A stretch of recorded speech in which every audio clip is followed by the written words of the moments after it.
table, we can see that our ego authority is sitting between the 6% and 10% cells right here, which means we've got somewhere around 7% authority, which is about what it's pulling.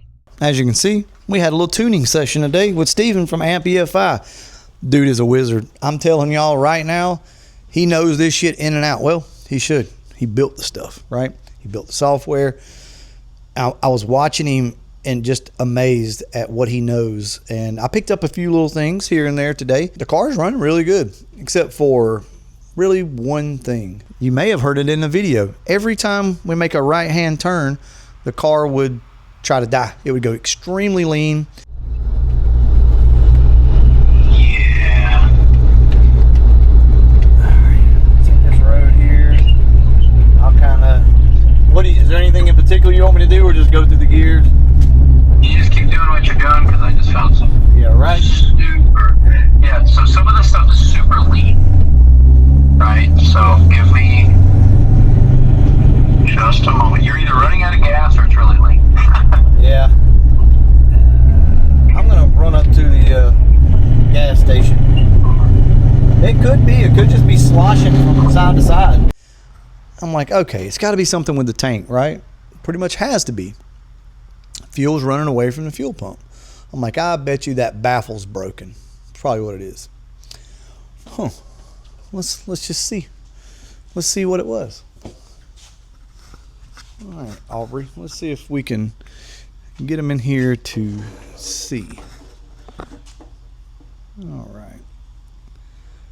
Okay, can you guys see that in there? That's about the best angle that I can get y'all. This pump was sitting on the outside of the baffle. This pump has to go inside of this baffle because it traps the fuel in there. Let me see if I can show you. All right, there you go. See how that looks in there? That's what this needs to do. The pump was sitting over here, out here on the outside of it. Now we're good to go. That baffle is there to retain fuel for you whenever you do turn. It holds fuel inside of that, like a trap almost, if you will. Well, hopefully that was our problem. Pretty sure it is.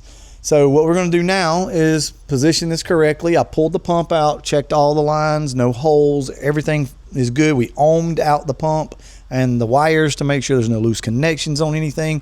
And this is a 340 pump in here, which is plenty of pump for this car naturally aspirated. It is on stock lines, but it should be fine. Also, the fuel filter was very, very dirty. I am going to put it back in tonight just so that I can verify everything's going to work, but I'll go tomorrow and get a new fuel filter. But this thing is old, no telling how long it's been in there, and we're going to put a filter in it, and I think that's going to solve our problems, y'all. I really do. So there's your little tip right there. Make sure when you put this thing in here, it has to like twist and turn and move, and just look through that hole there and make sure that it's sitting inside of that baffle, because if not, unless you have an absolute full tank of gas, the gas is going to run away from this thing. It looks like we're going to be ready to give this thing away. I'm probably going to start the giveaway this week, which by the time you guys see this video at the earliest will be Thursday. So yeah, we'll probably go ahead and light this thing off and get it started. I do have an oil leak up here that I have to address, but I'm not going to let that hold me up from going ahead and starting this. That's a 3-4 hour job. That top's got to pull the intake off, the lower intake. I didn't put enough silicone on it. Typical small block Ford problem with a channel rail, and I just didn't put enough on this time. I actually have a very good technique that I use and procedure to keep from this happening, and I kind of got sidetracked, I guess, and was running my mouth, and didn't put enough silicone on it. And they're all different too, depending on if the block's been decked, if your heads have been shaved. That's going to change how that intake sits. So this intake needed a little bit more silicone, so the heads have been shaved, more than likely block's been decked. Typically you need to also shave your intake as well, so that way that V, you're narrowing the intake so it can go down in there, because when you shave the heads and you shave the block, everything starts to tighten up like this. Believe it or not, it's kind of crazy. This will be the third time that I pulled this intake off. The first time I pulled it off, it was to seal up a leak. Sealed it up, car ran great. Well, it was sealed, I'll say, no leaks. Then I had to pull the head off of it. When I pulled the head off, obviously the intake's got to come off. and now it's back leaking again. Guys, I'm not going to video this. Just know that I'm about to pull this intake off and struggle through this damn thing again. I may do a little time lapse for you guys, add some music. You guys liking the AI music, by the way? If so, I'll go ahead. We'll time lapse this thing and I'll throw some AI music up for you guys to enjoy. With that being said, let's go ahead and get started.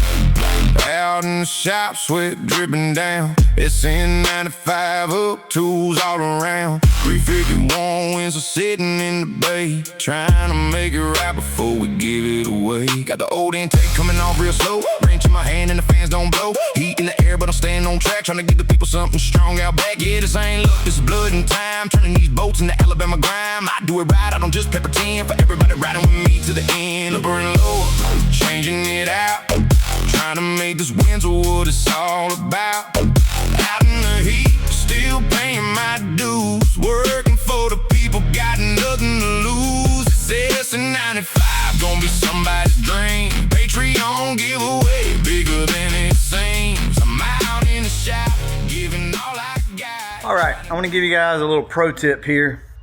This will really help you out whenever you're changing head gaskets or intake gaskets. Every intake gasket change does not mean you have to change your oil, and this is how you get away with it.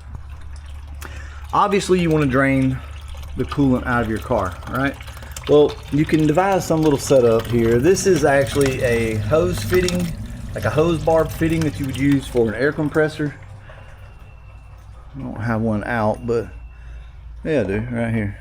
It's essentially this. You slide a hose over the end of it, and at least it screws in this one. It also screws in the aftermarket radiators from LMR and things like that. That makes sense, right?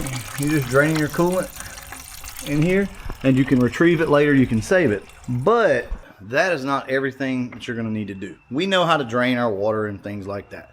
Let me show you guys something else. I think they make kits for this, but I don't know. I just make my own stuff. So, here's what you need to do. We really need to pressurize this radiator. This is an insulator for a shock, for a rear shock.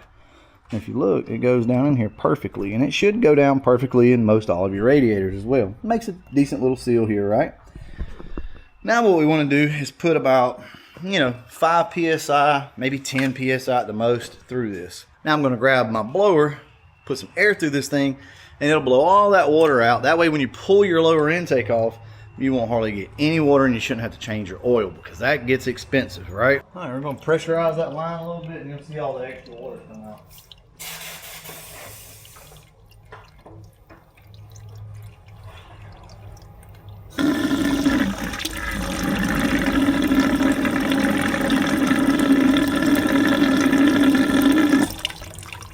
I'm going to turn the air pressure up a little bit. That's too low. We'll go ahead and put about 20 pounds through it.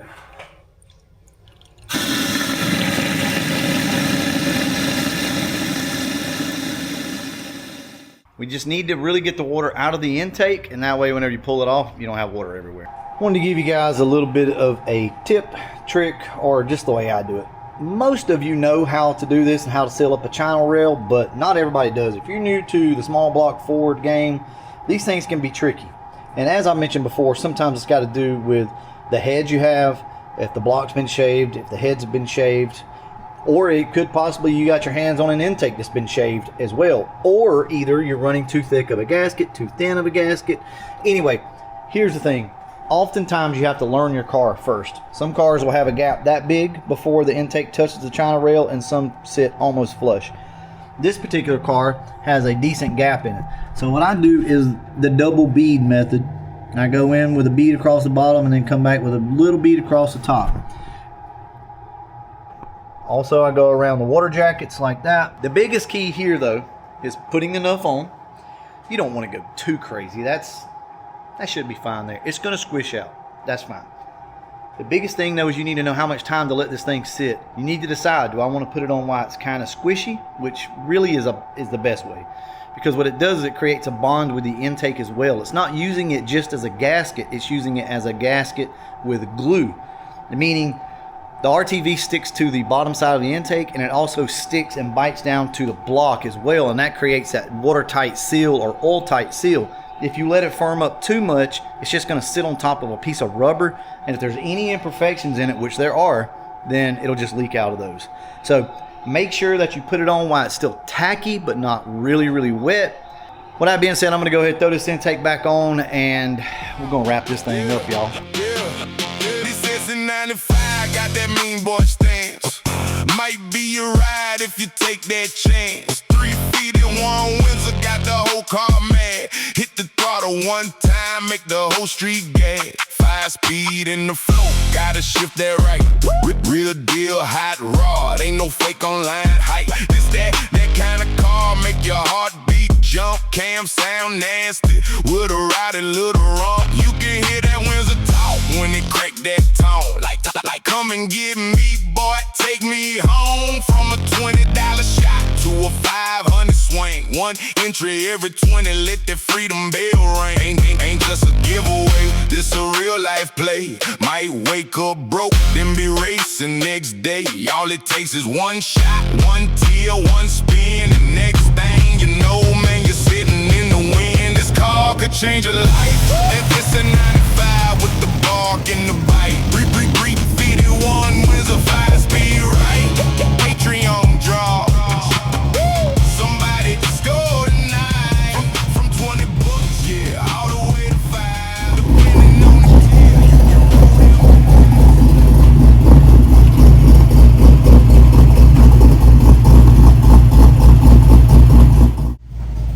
All right, y'all, we got the intake resealed on the car. We should be good to go, but I want to show you the tune on this car. So Steven at Amp EFI has been working on the car. He worked on it for probably 10-20 minutes. And check out the idle on this thing, how it returns the idle. Now, we're not done fully with the tune just yet, but check this out.